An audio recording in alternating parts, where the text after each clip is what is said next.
Hey crocheters, it's Valerie from Old Soul Crochet Company, and I've got something a little different to talk to you guys about today.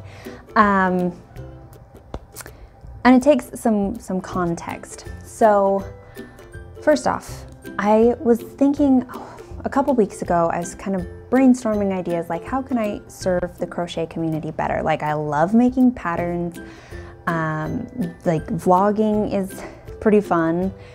It's a little vulnerable at times because, you know, not all of my projects turn out. So that's a little like scary. Anyway, but I just was like, well, what else could I do, you know, to kind of help or just like make good content for the crochet community. And I'm passionate about this because the very first time I really understood like how awesome the crochet community is, especially online, I was just like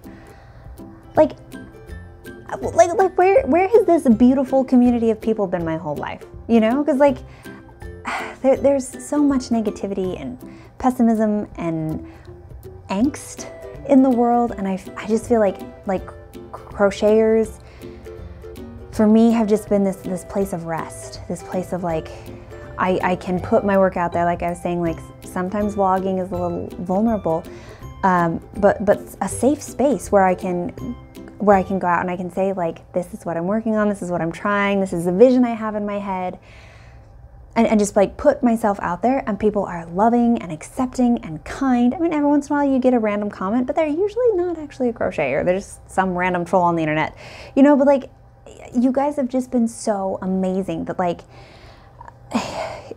one of the thoughts I've had repeatedly was that like, even if I run out of patterns, even if I make every single pattern I could ever even dream of, which I don't think I'll run out, but like if I ever did, I still want to serve crocheters.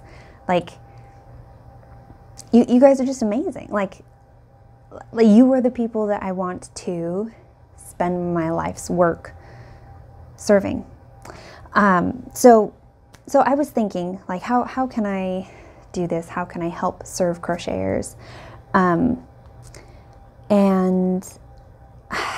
there were kind of a series of thoughts, and in like one of them popped up was like, you could do a book, you know, and I'd kind of had the idea before, and I'd talked to my mother-in-law a little bit, you know, she was like, I'd love to have like a cardboard like children's book or something to like go with some of the animals that I make, you know, like as a grandma, that like I really like that idea of like having like this super cute thing that I've made plus a story that goes with it that I can give this like package gift to a grandchild. I was like, okay, that is really adorable. Don't know how to do that. But it came to the surface again when I was thinking like how to serve the crochet community. And at this time I was heavily working on the deer and the Christmas ornament. So like I'm just full-blown Christmas, have been for a while now, and I'm loving it. Anyway, so I've got like all of these Christmas, you know, things on the brain and like thinking about books. And I started thinking of my favorite Christmas songs. You know, those songs that like kind of make you tear up because you're like, oh, it's so beautiful. You know, like the story, the message is like so heartwarming and pure and lovely. And so like this book and then this thought of like, anyway, they kind of melded together, and I was like, oh my gosh.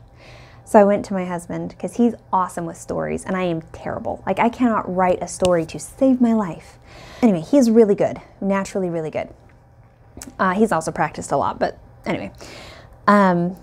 So I went to him and I was like, okay, I have this idea.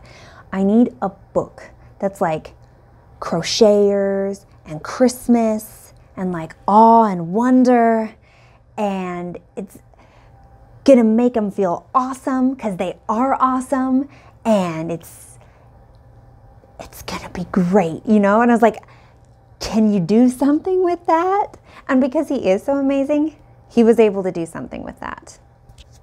I know, right? He's incredible. So we're trying to put out a book about Christmas and crocheters and awe and wonder, and I am really excited about it, and I love this story. I love this story. I think it's super cute. There are definitely some things that like on my end I've got to figure out. and I've never illustrated a book before. I mean, I've been drawing like not my whole life, but like as a little kid, I drew a lot. I took art classes in high school, in college. You know, like I'm not unfamiliar with drawing.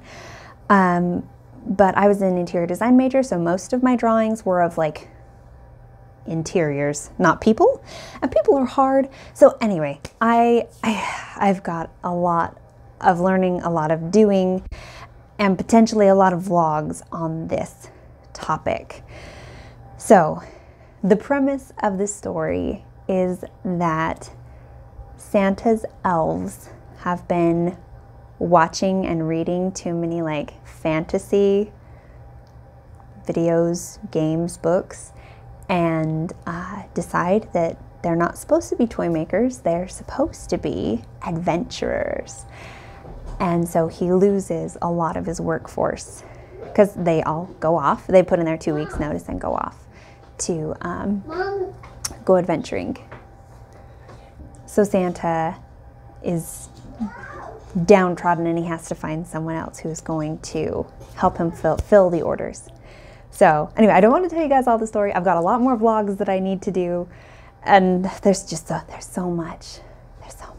Anyway, so I want to show you guys a little bit, just like, I guess, how I have started, because I've been working on this, like I said, for a little bit.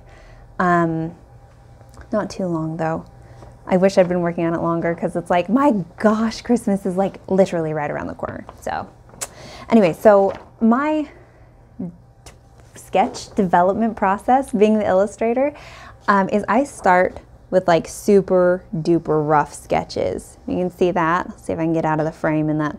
So like these are not good drawings at all. Like we just got like circles for different shapes, like kind of vague hands. Let me see, let me grab another one. So like here's another good example. Got Santa over here this time, and like the door open, and you know, the elves heading out, and here all of them like giving their 2 weeks notice, being like, we're peacing out, Santa, love you, bye. So that is the very first stage, and I have almost, so I call that my like roughing it, like my real rough sketches, and I have I think I've got 3 pages left to do, and they're ones that like I just can't think of what the image is supposed to look like. So that's where I start. So let me show you one other. So this is, you know, once again, rough. We've got Santa here, we've got a couch, some people sitting on it, some chairs, people sitting on them, and the back of heads here. And then what I do is I go ahead and I take a piece of Mylar, which it's like really thick sketch paper. So, ooh, that looks kind of freaky because the eyes reflect the graphite. Okay, but I end up laying the Mylar right over it, and then I start adding more details to it.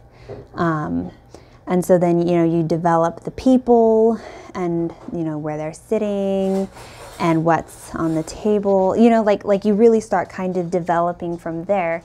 And then I use a light table, makeshift light table. I'll probably vlog some footage of that for later this week. And then I trace it with micron pen, and it gets more like, you know, essentially now it becomes a coloring page. And I'll take my, my rendering markers and I'll color it in. So yeah, that is what I've been working on. Honestly, these next couple vlogs, maybe the next couple weeks, are going to be mostly about this book, which, like I said, is exciting, but it's also nerve-wracking because I seriously don't know what I'm doing. But I'm having a lot of fun in the, like, I don't know, we'll see what happens. So that's what I'm doing right now, but yeah, there's a lot to do. So next week I'll tell you guys maybe a little more of the story, so show you guys how I do the well, I guess my makeshift light table. So I can trace the, whatever it's called. I can't even talk. So I can trace the mylar, because like for this one, the mylar is in the background and then I put the white paper over it and then I trace. So I have to have it lit from the back so I can trace it. Anyway, I'll show you guys all how I do that. And maybe we'll even get to coloring. That would be great. So if that is so, yeah, anyway, I'm just excited to share this with you guys. I'd love to know your guys' thoughts.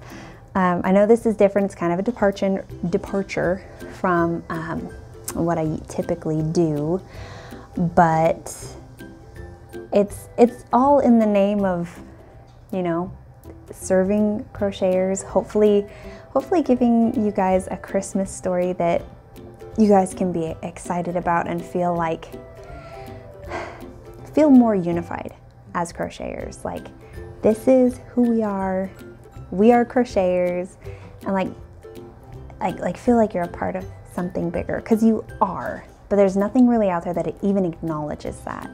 And I'm hoping that's what this book can be. You know, it can be fun, it can be lighthearted, it can be a cute story, but at the same time, it's like a part of belonging. It's a part of the community. It's like part of, like, I am a crocheter. So that's my hope and dream. Who knows? I might fall flat on my face, because that has happened before, and there's nothing saying it won't happen this time. But wish me luck, and hopefully I'll be able to get this done in time for Christmas.